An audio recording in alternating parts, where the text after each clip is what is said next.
আমেরিকার আকাশে আবারও জমছে প্রতিবাদের কালো মেঘ।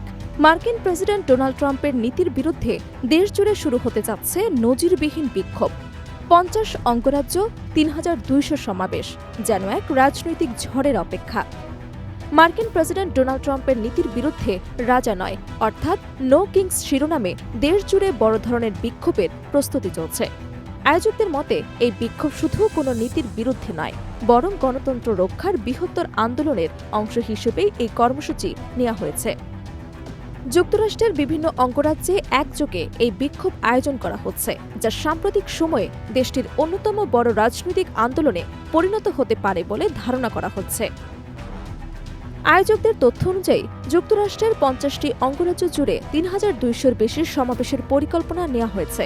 বিক্ষোভের প্রধান জমায়েতগুলো অনুষ্ঠিত হবে new York city, Los Angeles, Washington DC এবং যমজ নগরী এলাকায়। এসব শহরে বড় পরিসরে মানুষের সমাগম হতে পারে বলে ধারণা করা হচ্ছে। বিশেষ করে নিউ ইয়র্ক এবং ওয়াশিংটন ডিসির সমাবেশগুলোকে কেন্দ্রীয় কর্মসূচি হিসেবে দেখা হচ্ছে। এই আন্দোলনের সূচনাকারী সংগঠন ইন্ডিভিজিবলের সহ-প্রতিষ্ঠাতা লে গ্রিনবার্গ বলেন, এই আন্দোলনের গুরুত্ব শুধু অংশগ্রহণকারীর সংখ্যায় নয়, বরং এটি একটি শক্তিশালী রাজনৈতিক বার্তা বহন করে। তিনি বলেন, আমরা বিশ্বাস করি যুক্তরাষ্ট্রে কোনো রাজা নেই, এখানে জনগণই সর্বোচ্চ ক্ষমতার অধিকারী। আমরা সেই বার্তাই সারা দেশে পৌঁছে দিতে চাই। এর আগে ২ দফায় ট্রাম্প বিরোধী বিক্ষোভ কর্মসূচি অনুষ্ঠিত হয়েছিল, যেখানে কয়েক লাখ মানুষ অংশ নিয়েছিল বলে দাবি করেন আয়োজকরা। তবে এবারের কর্মসূচি আগের তুলনায় আরও বড় পরিসরে আয়োজন করা হচ্ছে। সামাজিক যোগাযোগ মাধ্যম, বিভিন্ন নাগরিক সংগঠন এবং রাজনৈতিক কর্মীদের মাধ্যমে এই বিক্ষোভে অংশ নেওয়ার জন্য সাধারণ মানুষকে আহ্বান জানানো হচ্ছে।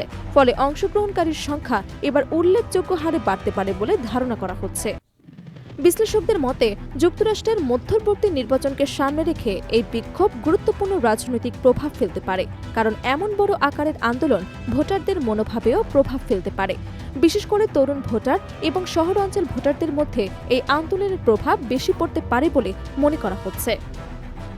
একই সঙ্গে আন্তর্জাতিক রাজনীতির প্রেক্ষাপটও এই আন্দোলনের গুরুত্ব বাড়িয়ে দিয়েছে। ইরানকে ঘিরে যুক্তরাষ্ট্রের সঙ্গে চলমান উত্তেজনা এবং সামরিক উপস্থিতি বৃদ্ধি এবং সম্ভাব্য সংঘাতের আশঙ্কা, সব মিলিয়ে দেশের রাজনৈতিক পরিস্থিতি এখন বেশ সংবেদনশীল। এমন পরিস্থিতিতে বড় ধরনের অভ্যন্তরীণ বিক্ষোভ প্রশাসনের জন্য বাড়তি চাপ তৈরি করতে পারে বলে মনে করছেন রাজনৈতিক বিশ্লেষকরা। তবে হোয়াইট হাউস এই বিক্ষোভকে খুব বেশি গুরুত্ব দিচ্ছেন না। প্রশাসনের পক্ষ থেকে বলা হয়েছে, এটি মূলত ট্রাম্প বিরোধী কিছু গোষ্ঠীর কর্মসূচি, যা সাধারণ মানুষের বৃহৎ ও অংশগ্রহণে প্রতিনিধিত্ব করে না। হোয়াইট হাউসের এক মুখপাত্রের ভাষায়, এটি ট্রাম্প বিরোধী মানসিক প্রশান্তি খোঁজার একটি আয়োজন ছাড়া আর কিছুই নয়। অন্যদিকে আন্দোলনকারীরা বলছেন, এটি কোনো দলীয় আন্দোলন নয়, বরং সাধারণ মানুষের আন্দোলন। তাদের দাবি, গণতন্ত্র, সংবিধান এবং নাগরিক অধিকার রক্ষার স্বার্থেই তারা এই বিক্ষোভে অংশ নিচ্ছেন। তারা মনে করেন, দেশের রাজনৈতিক ভবিষ্যৎ নির্ধারণে এই আন্দোলন গুরুত্বপূর্ণ ভূমিকা রাখতে পারে। সব মিলিয়ে বলা যায়, যুক্তরাষ্ট্রের রাজনীতিতে আবারও উত্তেজনা বাড়ছে। ৫০টি অঙ্গরাজ্যে ৩,২০০-র বেশি সমাবেশ। এই সংখ্যা যদি বাস্তবে রূপ নেয়, তাহলে তা যুক্তরাষ্ট্রের সাম্প্রতিক ইতিহাসে অন্যতম বড় সমন্বিত রাজনৈতিক বিক্ষোভ হিসেবে বিবেচিত হতে পারে। এখন দেখার বিষয়, এই বিক্ষোভ কতটা বড় আকার ধারণ করে এবং তা মার্কিন রাজনীতির ভবিষ্যতে কতটা প্রভাব ফেলতে পারে।